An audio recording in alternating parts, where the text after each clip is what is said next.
The future does look bright, and for that I'm excited about it. And the future is bright enough if Lanning were to stay in Oregon. Tongue-in-cheek there a little.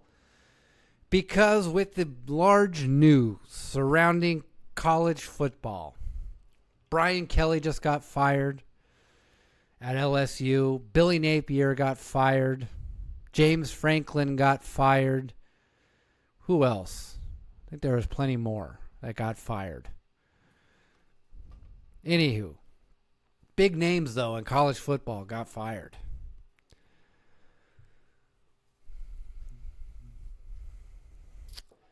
Moody Alabama fans were calling for Kalen DeBoer's head at the beginning of the season. Now suddenly he's a godsend. But for those who actually got fired, Sarkisian might leave. Who knows?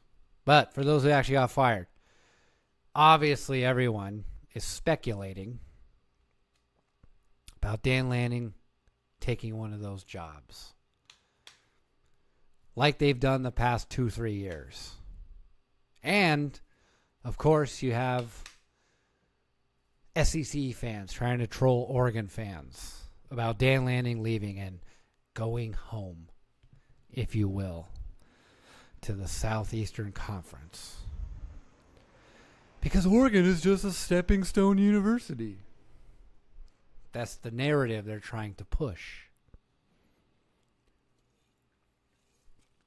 And while that is true for some time, at least post Mark Helfrich, that was not true for a very long time.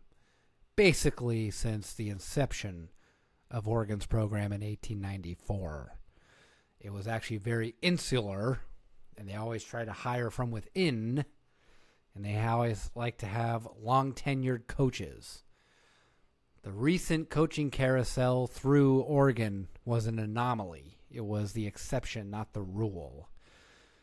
That was the reason why they took a chance on Lanning, so they can bring the rule back. But let me go ahead and give a lot of you out there in the Midwest or the Southeast, and let me sort of educate you on the West Coast and those of us out here west and what the culture is.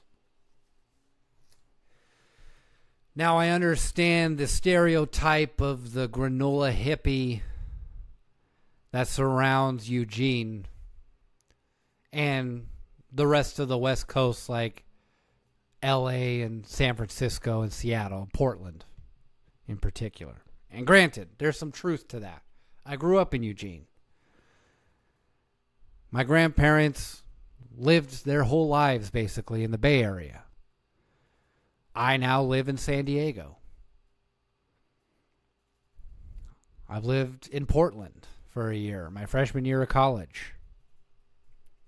I have a grandparent that lives in Olympia, Washington, so we visited Seattle a lot. There is some truth to that stereotype, but there's also something else that is a part of the West Coast culture. The Oregon Trail. It's called the Oregon Trail for a reason. Because they went to Oregon.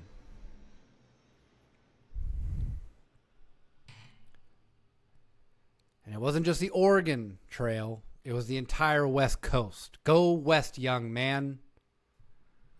There's a reason why they are called the Portland Trail Blazers. It's not just a cool name. It's not just a cool uniform. And it's not just a cool way to make a joke about the early 2000s teams and their issues with the law in the Jailblazers. And I understand the East Coast and their traditions and their tradition of being the progenitors of history. Many of their families, a lot of the old money people from that area, daughters of the American Revolution, members of the family that were part of the founding fathers. And for that out west, we have gratitude towards you. But here's the thing about culture on the left coast, on the west coast, on the west side of the Rockies. The Oklahoma Sooners as well. Sometimes the right decision is blazing your own trail. That is what we do out here.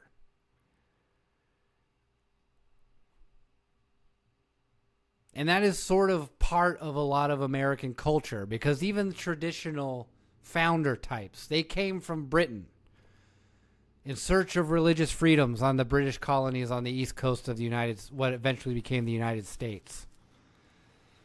Blazing new trails, pioneering, discovery,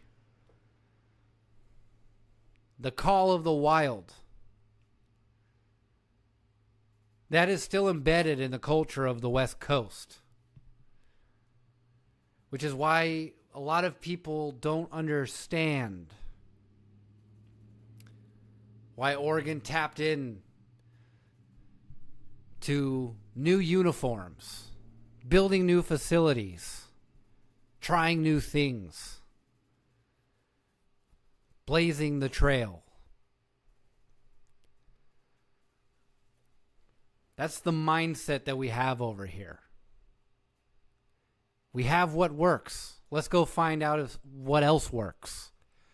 And we bring what used to work along with us to the new thing that works. And Dan Lanning gets that. That's why he's a fit for us at Oregon. He gets that. Now, he very well could eventually leave to the SEC and go home to the SEC. And I don't think a lot of people would begrudge him that. Understood. The tradition of winning or whatever is in the SEC. And Dan Lanning could be a successful coach in that conference. But for now, he's blazing a new trail.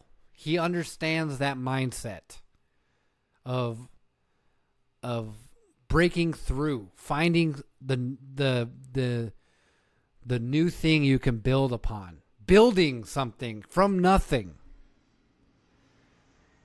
Do you realize the difference? If Lanning ever gets Oregon to that national championship game and win the national championship game, what that says for his legacy as a coach versus replacing Nick Saban and winning a title at Alabama, going to LSU, winning a title at LSU, going to Florida, winning a title there, going to Ole Miss, any of those, Texas, any of those teams in the SEC that have won titles or multiple titles before, had, like Alabama, multiple eras of dynasties, the Bear Bryant era, the Nick Saban era. He would just be another guy. He would be another coach that led to another SEC team to another championship, on to the next coach that can do that thing.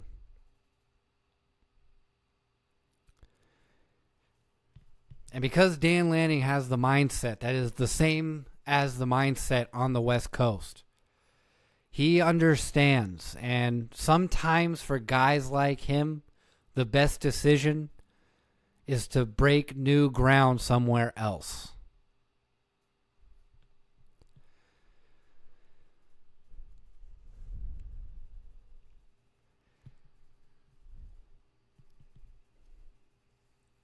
We build a lot here, a lot of construction. That's building new ground, literally.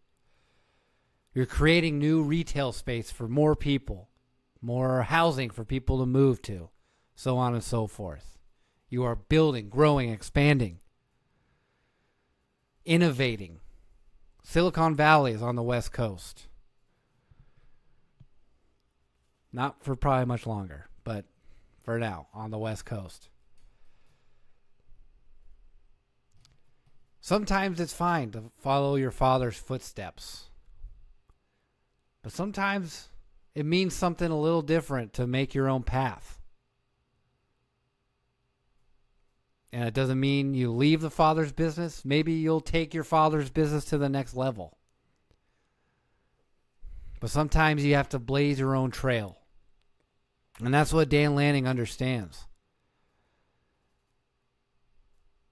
And he's a part of the community. He lives in the general neighborhood, not far from my brother-in-law and my sister, who are Beaver fans. But he's a part of the community. His kids are part of the community. I mean, seriously, how many times if you're asking a girl out on a date does she have to say no until you finally stop asking? And I'm not talking about the times where the girl's like, no, I was going to say no or yes the next time. I was just going to see how much you'd fight for me. I'm not talking about that. I'm just saying, how many times does someone have to tell you no or send the message of I'm not interested before you finally understand that they're not interested? And I think that's where we're at right now with all this talk about Dan Lanning going through the coaching carousel this year.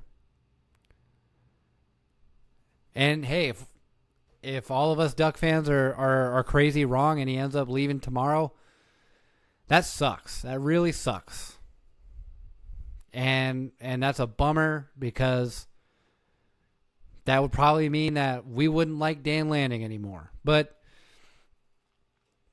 I think the message is rather clear that he's not interested. And I think at this point, this is just the media companies trying to stir up stuff that they can talk about. Because otherwise, they have nothing to talk about.